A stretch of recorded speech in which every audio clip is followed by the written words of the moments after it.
সে তো এখন এলো না, নাকি মহারাজের কোনো অমঙ্গল হলো? রানী তুমি এখানে দাঁড়িয়ে আছো, আমি তোমাকে দেখতে পাচ্ছি, কিন্তু মাওজুমা কোথায়? কেন সেটা ফুলবাগানে খেলা করতে? রানী ও তুমি খেলার সময় শেষ হয়ে গেছে। কেন মহারাজ? আমি ওর বিবাহ ঠিক করেছি। বিবাহ কোথায় আসছে? ভর্তি বাড়ি। রাম রাম রাম, সেনা কৌশল। রানী মশরুর হলে কি হবে রানী? আমি বাচ্চা ছেলেদের হাতে কথা দিয়েছি, আমার মাওজুমাকে কর হিসাবে বাচ্চা ছেলেদের হাতে তুলে দেবো। তুমি যাও, ওকে সাজিয়ে নেই আমার হাতে তুলে দাও রানী। বেশ, আমি তাই করব। যাও, জলদি আসবে, জলদি আসবে।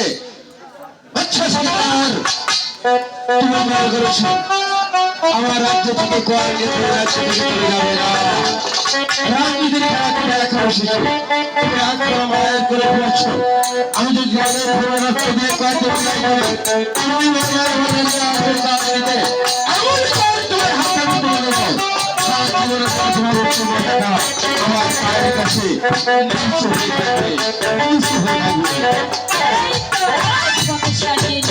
ভালো করেছো মাওজুবা, এবার তুমি আমার সাথে যাবে। যাবার আগে তোমার মায়ের কাছ থেকে আশীর্বাদ দিয়ে চলো। তুমি ওকে আশীর্বাদ করে দাও রানী।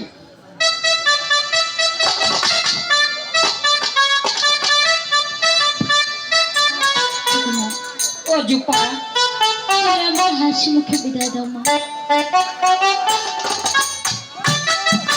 ওরে বাবা জুপা, নারী কোলা জন্ম নিলে সবাইকে একদিন স্বামীর ঘরে যেতে হয় মা, তাই তোমাকেও যেতে হবে। তাই আমি প্রাণ ভরে আশীর্বাদ করছি, তুমি ওই স্বামীর ঘরে গিয়ে অনেক সুখে থাকবো মা। ও জুপা, বিদায় দাও। ও জুপা, বিদায় মা। ও জুপা।